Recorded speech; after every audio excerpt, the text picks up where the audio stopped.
Whether it be my story or my guest stories, we all share parts of the human experience. In our own ways, we have all faced triumph and challenges, both joy and pain, both gratitude and grief. My life changed forever on October 11, 2019, the day I had a stroke. It had a ripple effect, not only for me, but also for those I cherish. Through grace, we are here today to pay it forward. It's my mission to focus on what brings us together and help people find their path through life stories.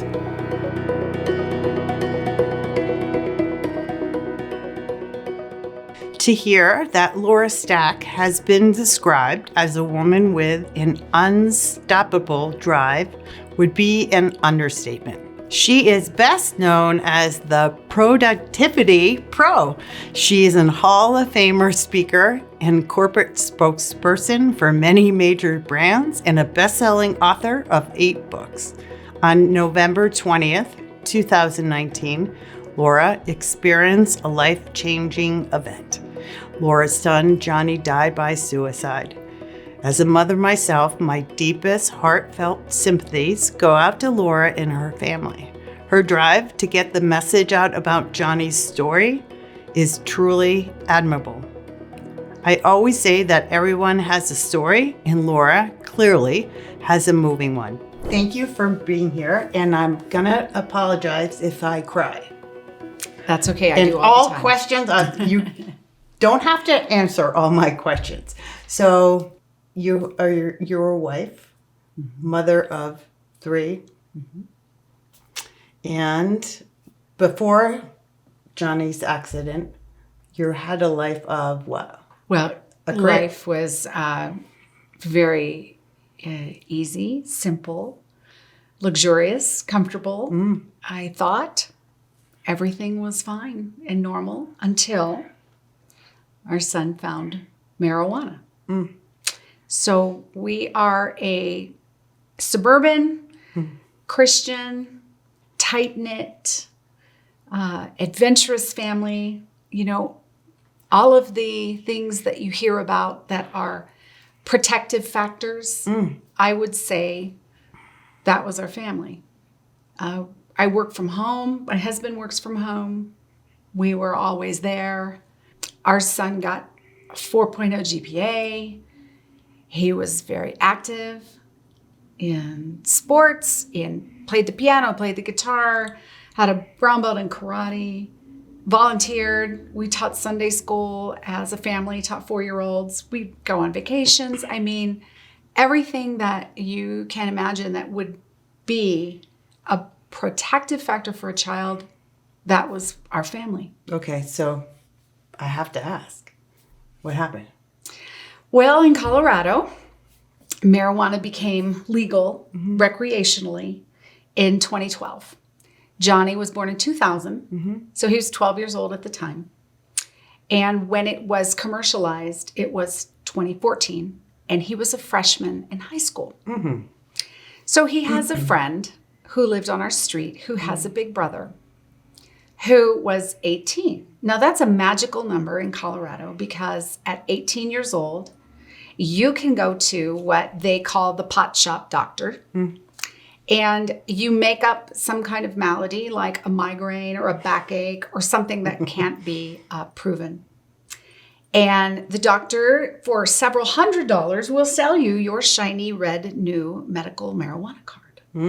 So it is kind of a rite of passage for the seniors in our high school here. Wow. They can't get alcohol, they can't get cigarettes, but when you're 18, you too can get your medical marijuana card.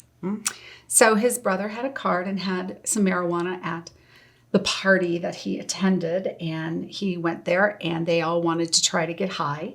And I know this because he came home and told me. Oh my. That's how close we were. Like, I was his person. Now, you do need to know we don't allow drugs. Were you marijuana. shocked? I was very shocked. You know, I grew up in a military family. My father is a retired colonel. Like, we were more afraid of our parents than we were of the police. Like, you know, that's when your parents said that's not happening, it didn't happen, And so it was one of those things where we always told them, don't use drugs. Drugs hurt your brain. It's not allowed. Substances are not allowed. And we just assumed that would be the end of it. So it was quite shocking. And so I probably didn't respond in a very emotionally intelligent way. How did I chewed him out. Oh. Yeah. Like a mother. What are you, you are going to eat your brain cells, and not knowing about today's marijuana and how very potent it is and how true what I said actually was. I was extremely naive about marijuana because I had the mindset of when I was in high school. You do it, right? And back then, you had papers and little flour and you would roll it up and you had a joint and you'd pass it around and you'd laugh. And it was not a strong drug. Mm-hmm. And back then, knowing now, it was 2 to 5% THC, tetrahydrocannabinol, which is the psychoactive chemical in marijuana. Oh. So that was my mindset. And so I do have to admit, when he told me we used marijuana, I kind of was like, yeah, it's just weed. I did it. I'm okay. I'm fine. Kids will be kids. It didn't ruin my life. I did have that thought.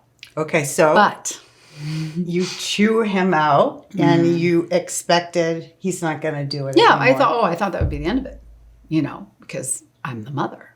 Okay, and that's just how I was raised. The next time, did he come home and tell you? Well, no, after that, he didn't tell me at all. Now, we did, over the course of the 5 years that he was addicted to marijuana before he died, we found it on many occasions and, of course, did everything that any parent would do. Boundaries, discipline, removing privileges, taking phones, grounding, all of the stuff that anybody would do. And I won't share all of the therapies and medications and mental hospitals and doctors and treatments and everything that we had to go through to get him through this addiction. And... Did you have buy-in from him? Well, he hid it. So no, we didn't have buy-in. He liked it. Okay. When you took him to the doctor, he would say, "No, Mom." Until he was 18, he didn't have a choice. Once he turned 18, he removed a lot of the permissions that we had. We couldn't talk to the doctor after that. Couldn't talk to the university. Yeah, You have to, part of it too is that today it's very easy to hide. It has no smell. They don't even really use the flower products anymore. I don't know how much you know about marijuana. Not a lot. Well, most people don't. Yeah. Which is why we started our nonprofit. But what I didn't know, and I didn't find out until he was 18. So 4 years later, that there's something called a marijuana concentrate. Okay, so they take the flower that we're used to, the plant, and they run a solvent through it, the chemists, like butane or propane or ethanol, and they break off the THC from the plant, right? So they extract it and they throw the plant away.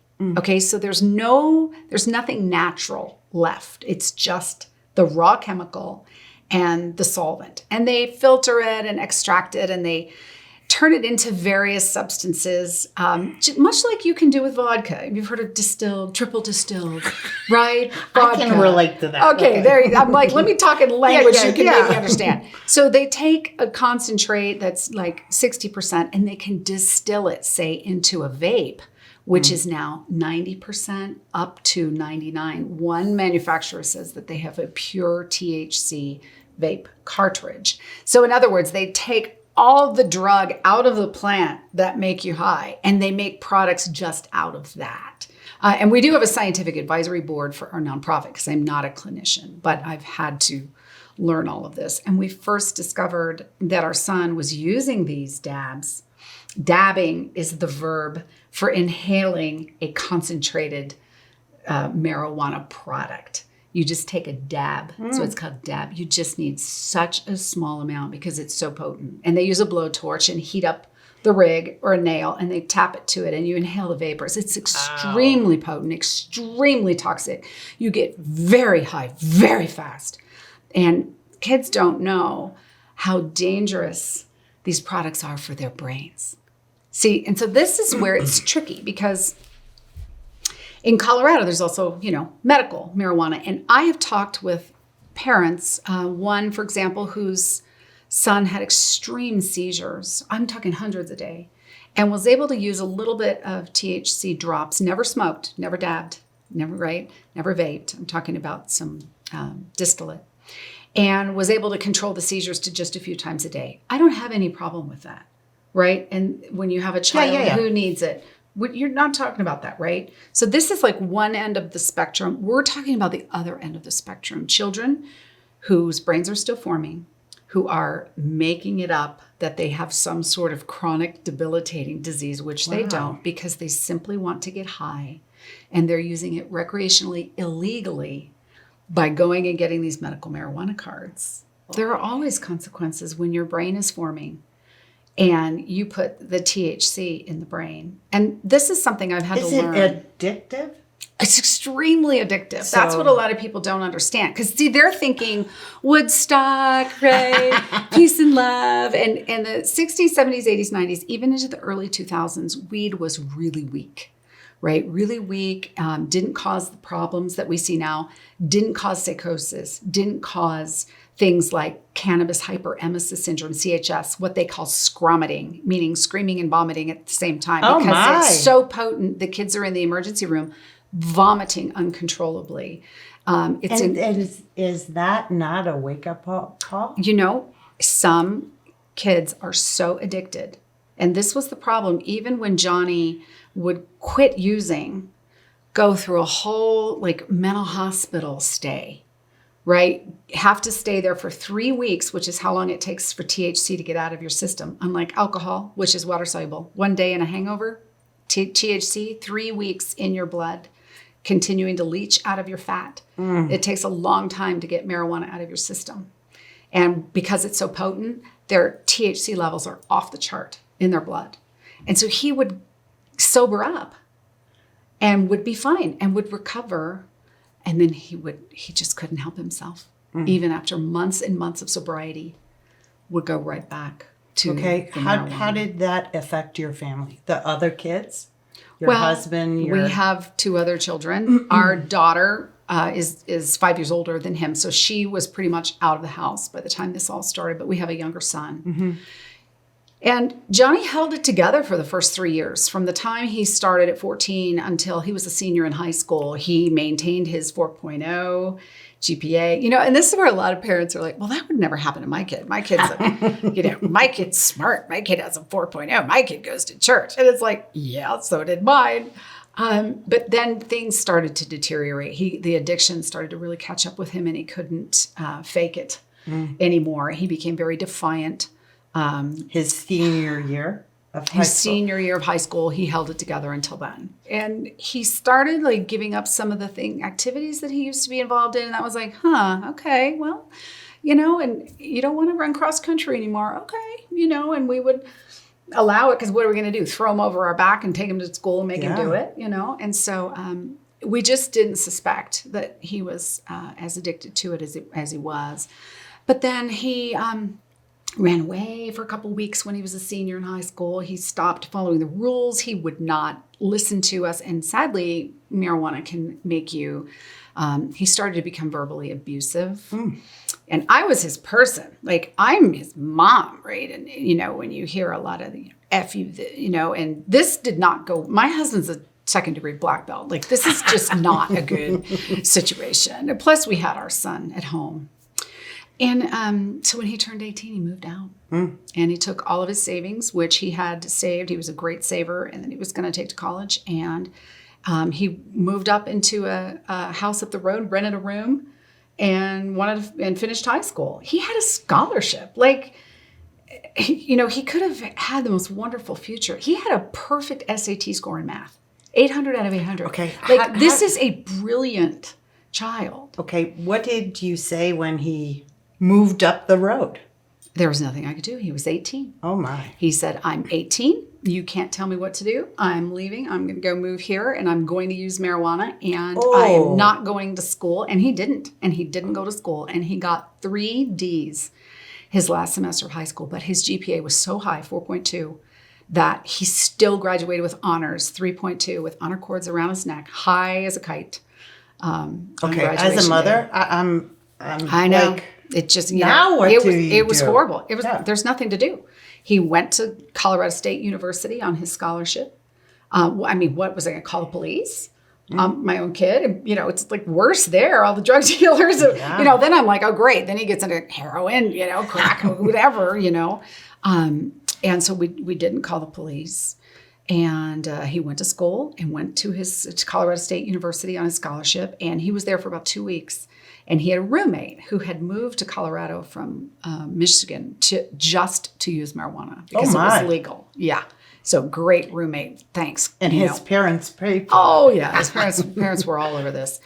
So he texted me and he said, I'm not making any friends and I'm having a hard time adjusting. And he goes, I've been dabbing 2 weeks nonstop. And at this point, I still didn't even understand dabbing. I had a feeling it had something related to marijuana, but I just was still so ignorant about the whole thing. And I said, it's normal not to make friends. You'll make friends. And he said, is it normal to feel like killing yourself every day? Oh. Yeah, and this is in a text at 10:30 at night. So we, of course, go up and get him and bring him back. And that was his first mental hospital stay.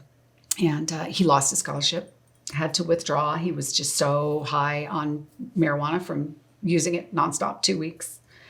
Straight. And so he stayed there for several weeks and then he was fine.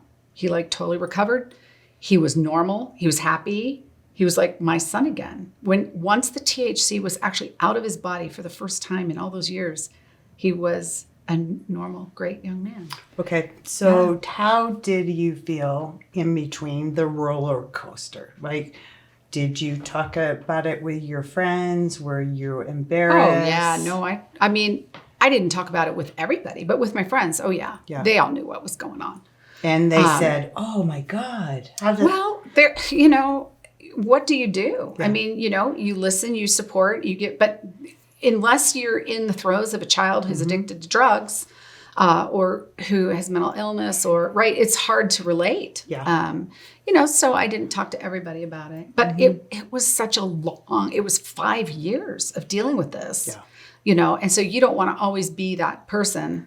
You're at a party. Well, how's your son? Well, he's still dealing with mental illness and drug addiction. And because he never had mental illness, he never had depression, he never had anything. But once he started using marijuana, years later, we began to notice some of the anxiety. He started developing anxiety and you're watching your son bounce in and out. Yeah. And he would recover and he would come home and then he would be like, wow, okay, I'm never going to use again. That was horrible. But he would go to the next university. Then we went to University of Northern Colorado and went right back to the marijuana crowd, even though he knew that it made him suicidal and crazy. So was the suicide or the psychosis self-induced? Well, the cannabis caused the psychosis. Yeah. He would not have he was never having mental problems. He was not medicated. He was not depressed. He was not anything until he started using the marijuana. He wrote in his journals afterward, and luckily we have a friend who's in cybersecurity, so we were able to get into his phone after he died. And just reading all their texts, and I wrote a book about it. I wrote a 300-page book, The Dangerous Truth About Today's Marijuana, Johnny Stack's Life and Death Story. When he got clean and he would come home, you were, oh my God, this is it? I never felt comfortable. No, never felt calm, never felt stress-free, always on edge, even when he was okay, because you're just always waiting for the next shoe to drop, So he came over 3 days before he died, and he was having dinner at our house, and he said, I just want you to know you were right.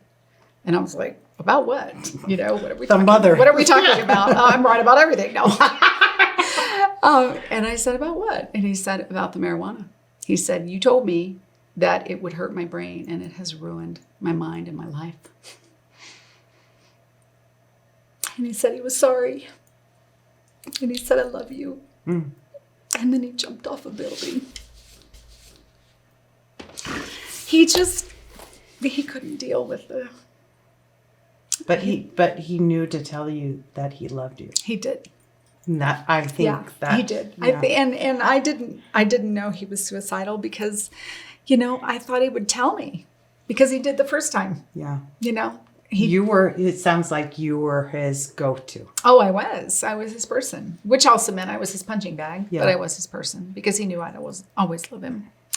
And there was no indication that he was suicidal the day that he died. He got his oil changed in his car. He went to a doctor's appointment. He bought Krispy Kreme donuts. Like, it was just a perfectly normal day.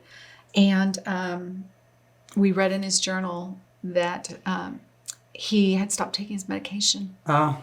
And that Why? the psychosis came back because he thought he was better. Oh. Because he thought he was better. And he was like, I'm not going to use marijuana ever again. I'm not going to smoke. And at the same time, he also quit his medicine. And so the psychosis came back. And from all we can figure from his writing, he had some sort of acute psychotic attack. He was in his car and he sent out a Snapchat 15 minutes before he died. And it was a picture of his odometer on his car.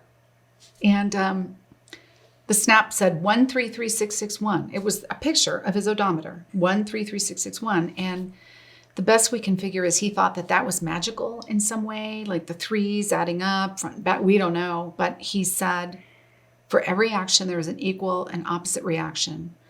For one extreme to exist, there must be the opposing.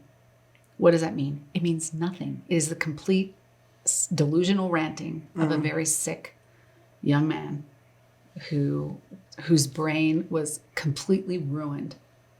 I was in bed for months after that, just... Really? Oh, yeah. In a fetal position, just can't function, But you have to, because you got a funeral and you got, go through a family, emotion, you do what you have to do. And then I got really mad. I just got angry.